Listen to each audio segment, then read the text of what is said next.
उमेश गुप्ता द्वारा लिखित निबंध संग्रह विधि का शासन और न्यायपालिका की भूमिका। विधि के शासन का अर्थ विधि के द्वारा स्थापित प्रक्रिया के अनुसार निष्पक्ष निडर होकर पक्षपात रहित ढंग से न्याय प्रदान करना विधि का शासन कहलाता है। न्यायालय को संहिताबद्ध विधि, भारतीय दंड संहिता, सिविल प्रक्रिया संहिता, दंड प्रक्रिया संहिता आदि के पालन में कोई बाधा नहीं, जिसमें न्यायालय लिखित विधि के अनुसार कार्य कर विधि का शासन प्रदान करते हैं। लेकिन हमारे देश में अनेक जाति, धर्म, भाषा के लोग हैं, जिनमें अनेक रूढ़ी, प्रथा, रीति रिवाज विद्यमान हैं जो कि विधि का रूप रखते हैं। जैसे मुस्लिम विधि संहिताबद्ध नहीं है, लेकिन मुस्लिम धर्म ग्रंथ शरीयत और कुरान के आधार पर कानून पर आधारित है। इसी प्रकार गौड़, भील, आदिवासी आदि जनजातियों में भी सामाजिक रूढ़ी, प्रथा, रीति रिवाज प्रचलित है, जिसके अनुसार उनके यहाँ विवाह, तलाक, दत्तक, उत्तराधिकारी की कार्यवाही होती है, जो न्यायालय में प्रमाणित होने पर विधि का रूप रखते हैं। इसलिए जब न्यायालय द्वारा असंहिताबद्ध रूढ़िगत विधि को लागू किया जाता है, तब न्यायालय को यह ध्यान रखना चाहिए कि वह संविधान के द्वारा प्रदत्त मूल और कानूनी अधिकारों का ध्यान रखते हुए विधि के समक्ष समता, समानता, संरक्षण, वर्ग विभेद, लिंग भेद, जाति भेद, धर्म भेद को ध्यान में रखते हुए व्यक्तिगत स्वतंत्रता और प्राकृतिक न्याय तथा मानव अधिकार के सिद्धांत को ध्यान में रखते हुए न्याय प्रदान करें। यही विधि का शासन है। व्यक्तिगत स्वतंत्रता के संबंध में मूल अधिकारों का उल्लंघन होने पर व्यक्ति को मूल अधिकारों के संबंध में संविधान के द्वारा गारंटी प्रदान की गई है और भारत के उच्च और उच्चतम न्यायालय रीट जारी कर उनके अधिकारों को संरक्षण प्रदान करते हैं।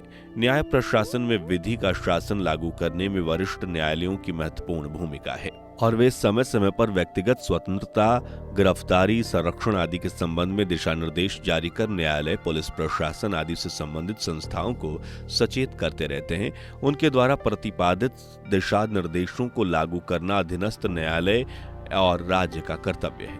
न्यायालयों में विधि का शासन प्रदान करने में महत्वपूर्ण भूमिका राज्य के प्रमुख अंग जिला कलेक्टर, न्यायिक मजिस्ट्रेट, कार्यपालिका मजिस्ट्रेट, पुलिस आदि की रहती है और सर्वप्रथम संज्ञेय अपराध घटित होने पर पुलिस द्वारा प्रथम सूचना रिपोर्ट दर्ज करना अनिवार्य है और उसके पश्चात उसकी जांच कर अभियोग पत्र पेश करना सुरक्षा एजेंसियों का काम है और प्रथम सूचना रिपोर्ट पंजीकरण के साथ उसकी प्रतिलिपि धारा 157(द)(प्र)(स) के अंतर्गत संबंधित न्यायिक मजिस्ट्रेट को भेजने के साथ ही विधि का शासन और संरक्षण प्रभावशील हो जाता है।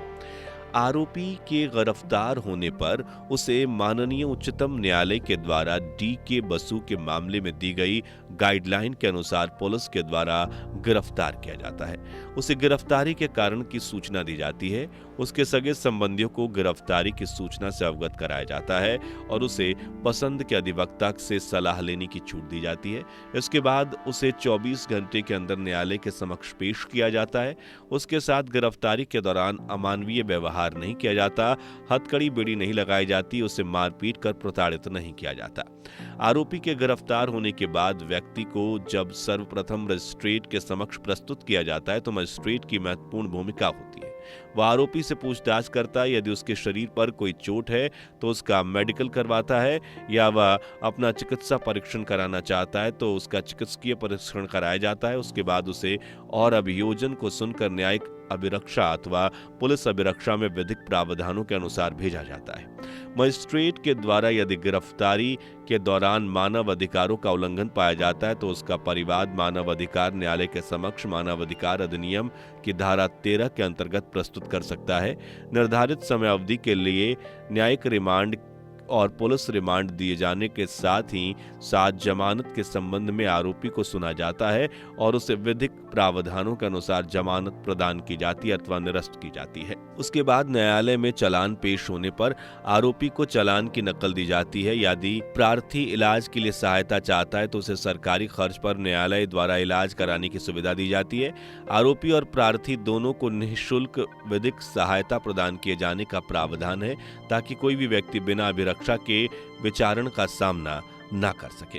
उसके बाद आरोप लगाए जाने के साथ ही विचारण प्रारंभ होता है और विचारण भी शीघ्र किए जाने पर ही विधि का शासन प्रभावशील होता है। विधि के शासन के अनुसार शीघ्र विचारण होना चाहिए। विचारण प्रारंभ होने के दौरान साक्ष्य अभिलेखन न्यायालय द्वारा किया जाता है और यह महत्वपूर्ण कार्य है, जिसमें न्यायालय के समक्ष उपस्थित होने वाले साक्षियों की साक्ष्य घटना के संबंध में अभिलिखित की जाती है।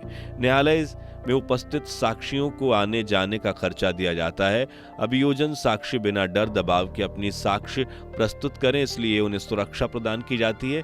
इसके बाद आरोपी को बचाव का पर्याप्त अवसर दिया जाता है और उसे भी अपनी तरफ से बचाव साक्ष्य पेश करने का अवसर प्राप्त होता है। विचारण के दौरान उसके निर्दोष होने की उपधारणा की जाती है जब तक कि वह दोषी नहीं ठहराया जाए। उसके निर्दोष होने की उपधारणा की जाती है 10 दोषी छूट जाए परंतु एक निर्दोष को दोषी नहीं ठहराया जाए, इस बात को ध्यान में रखते हुए न्यायिक विचारण किया जाता है। आरोपी के निर्दोष होने की उपधारणा के बाद विचारण प्रारंभ होने के बाद उसे बचाव और प्रतिरक्षा का पर्याप्त अवसर देकर उसके विरुद्ध आई साक्ष्य से अभियुक्त परीक्षण में अवगत कराकर उसके बचाव में साक्ष्य देने का अवसर प्रदान किया जाता है। यदि उसे लिखित में अंतिम तर्क प्रस्तुत किए जाने और उस खुद की बाध्यता के साथ बचाव के साक्ष्य प्रस्तुत करने के प्रावधान के साथ साक्ष्य का विश्लेषण कर निर्णय पारित किया जाता है। निर्णय पारित होने के बाद आरोपी और प्रार्थी दोनों के हितों को ध्यान में रखते हुए दंडादेश पारित किया जाता है, जिसमें प्रार्थी को हुए नुकसान के लिए प्रतिकर और खर्चा दिलाया जाता है। आरोपी को दंड इस उद्देश्य के साथ दिया जाता है कि अपराध की पुनरावृत्ति ना हो और उसे देखकर समाज में सुधार हो और अन्य कोई व्यक्ति पुनः इस प्रकार का अपराध करने की ना सोचे।